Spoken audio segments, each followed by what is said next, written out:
Le mystère des êtres qui s'enflamment spontanément. La première histoire se passe en 1810 en Italie, à Cesena.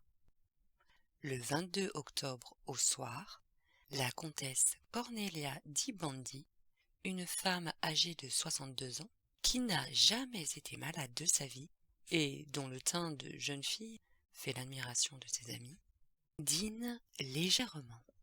Puis, selon son habitude, elle se fait apporter une tisane qu'elle prend en compagnie d'Anna Maria, sa femme de chambre, tout en écoutant les potins du jour. Les deux femmes bavardent gaiement pendant plus d'1 heure et demie. Vers 10 heures, la comtesse se lève. « Bonne nuit, Anna Maria. J'ai hâte d'être à demain matin. » Elle rit et ajoute « Vous savez pourquoi ?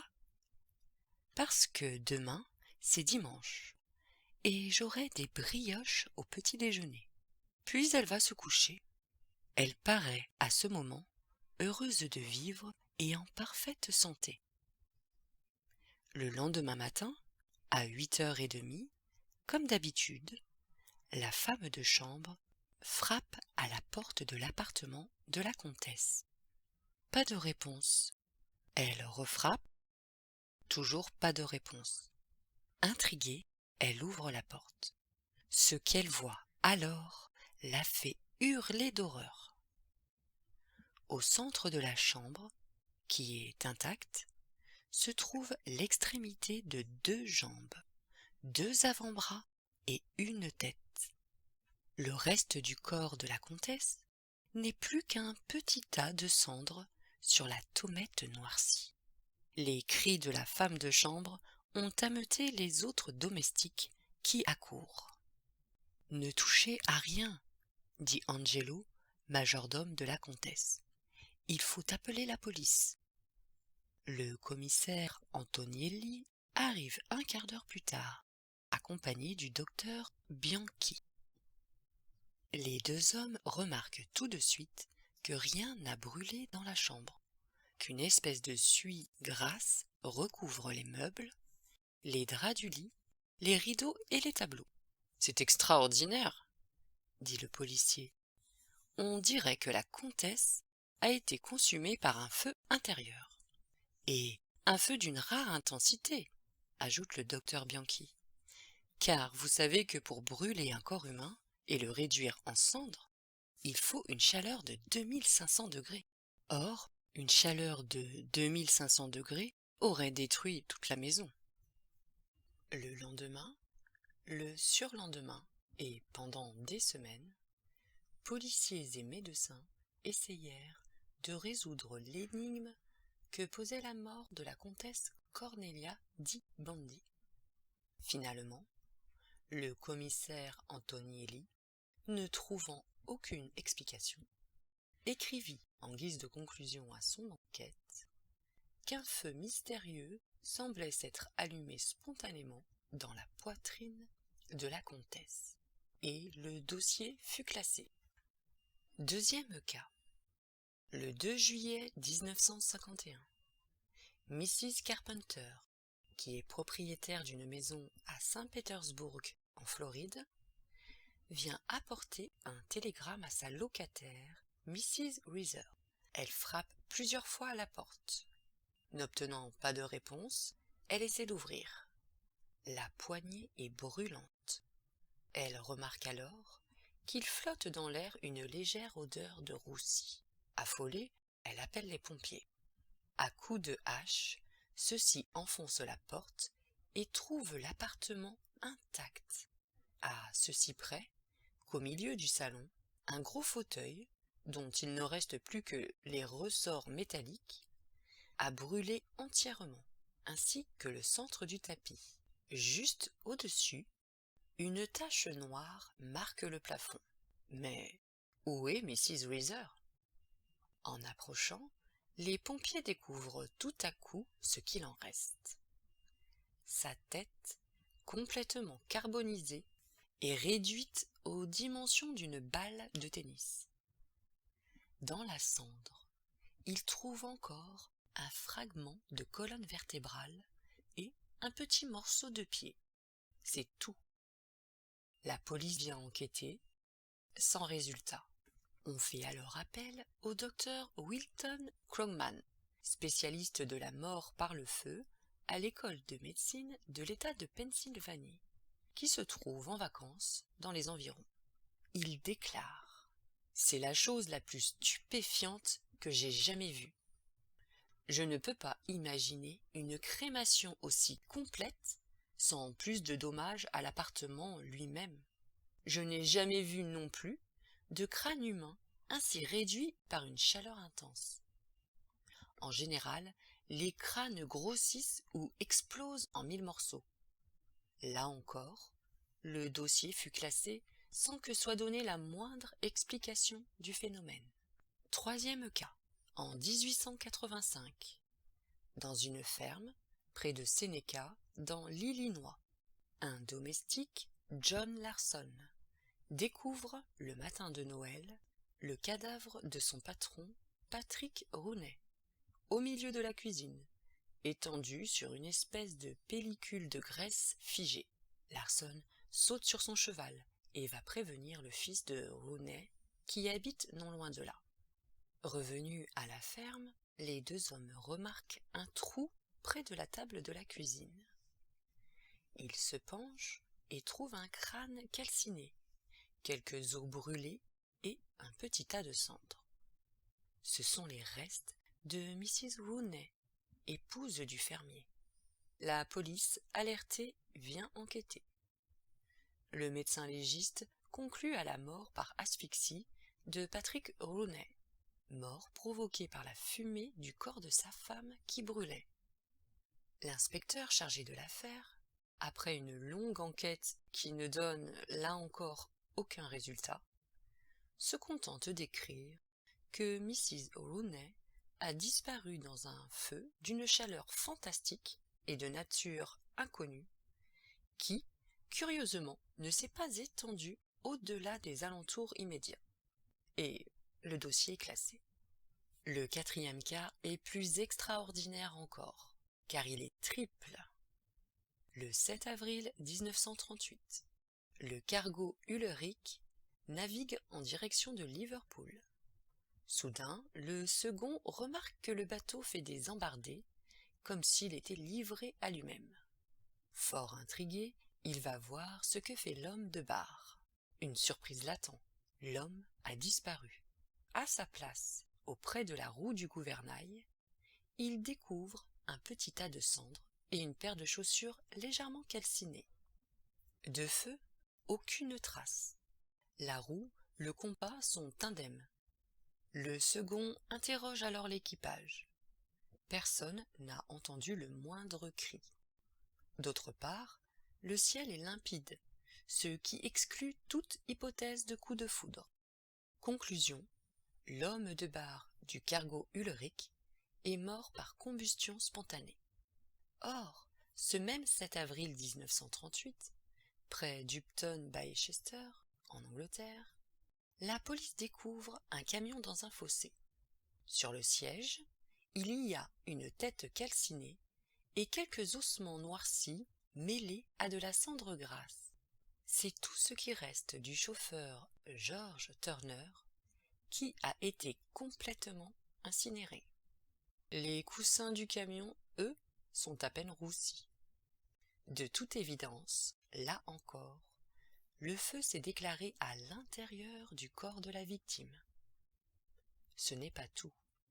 Ce même jour, décidément bien étrange, en Hollande, près de Nijmegen, un commerçant William ten Broek est trouvé mort, brûlé, dit le rapport de police, au-delà de toute possibilité d'identification, dans sa Volkswagen.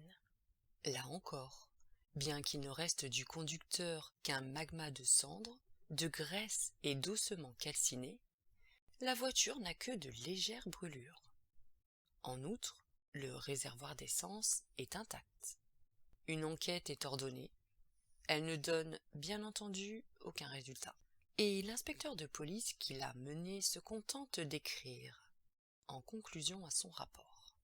Il semble que la victime ait été consumée par un feu intérieur d'une nature mystérieuse. Après quoi, lui aussi classa le dossier. Réponse à l'incrédule. Question. Des gens qui brûlent spontanément, c'est effroyable.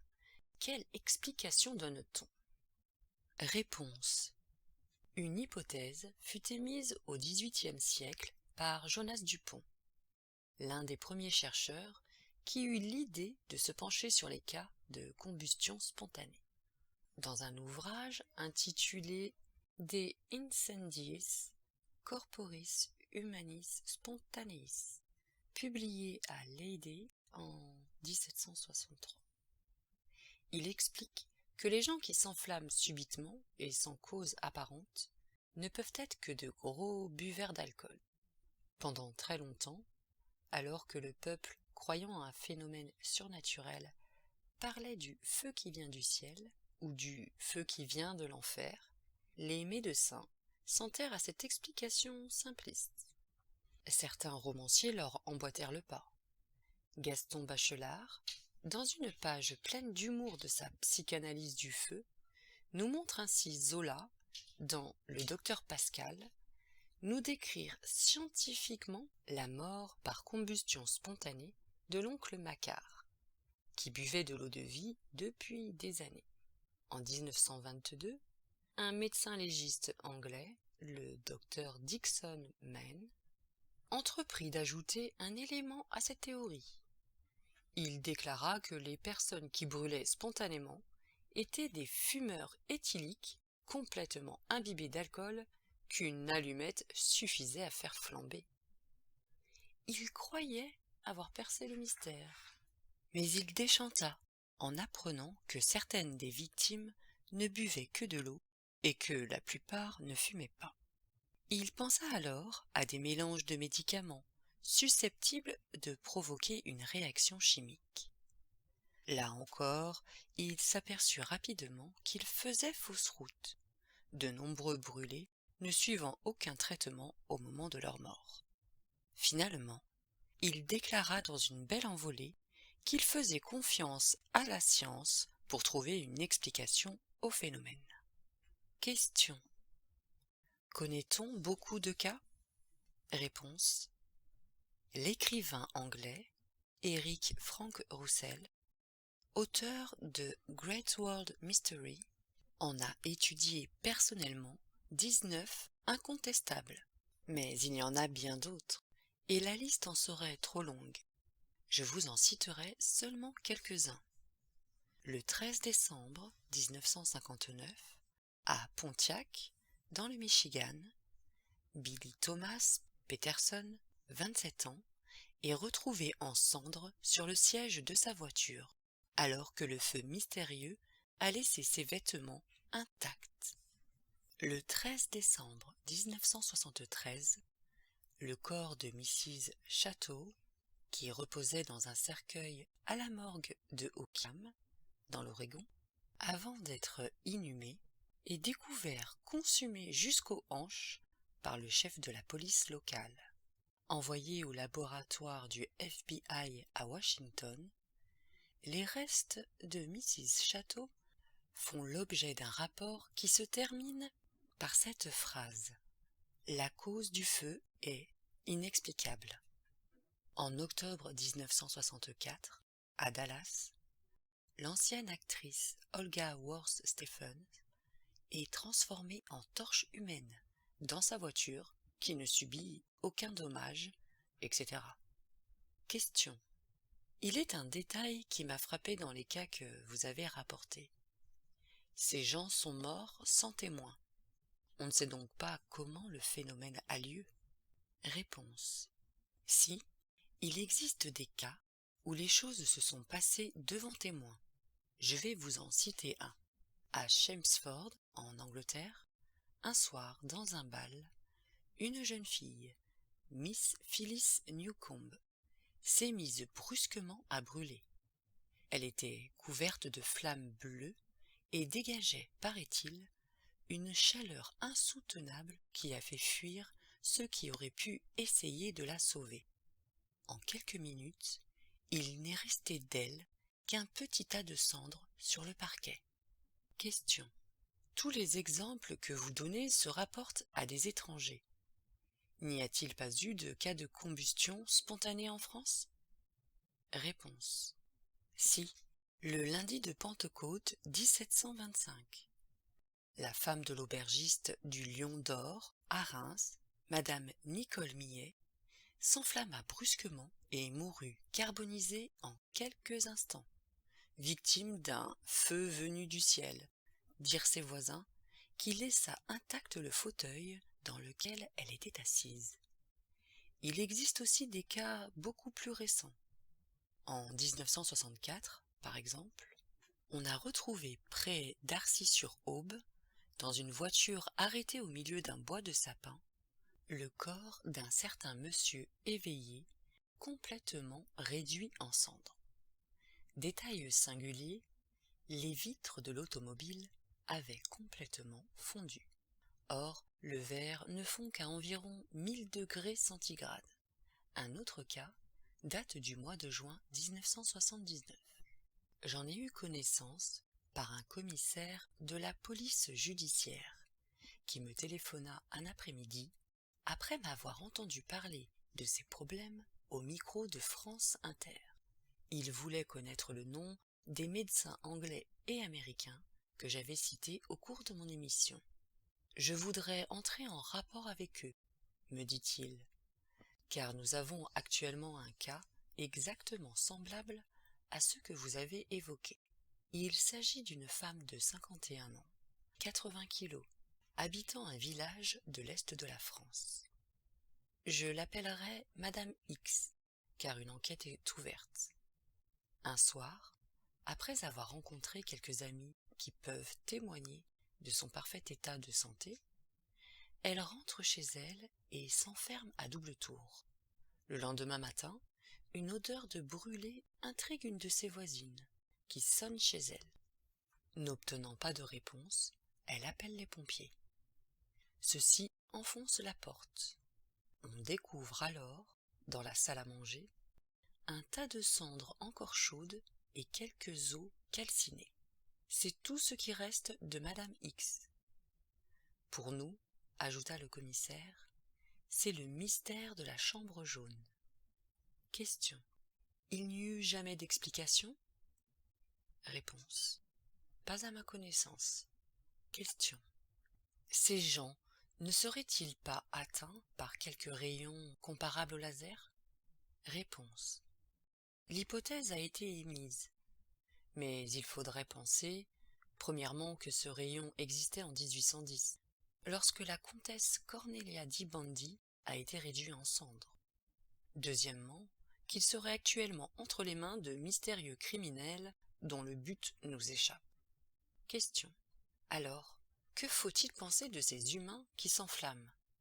Réponse. Pour certains auteurs, comme Jacques Bergier, ces gens seraient victimes de ce que les alchimistes appellent le feu secret. Question. C'est-à-dire? Réponse. Il s'agirait d'un feu différent de celui que nous connaissons, et extrêmement dangereux, que l'on pourrait considérer comme intermédiaire entre l'énergie chimique et l'énergie nucléaire.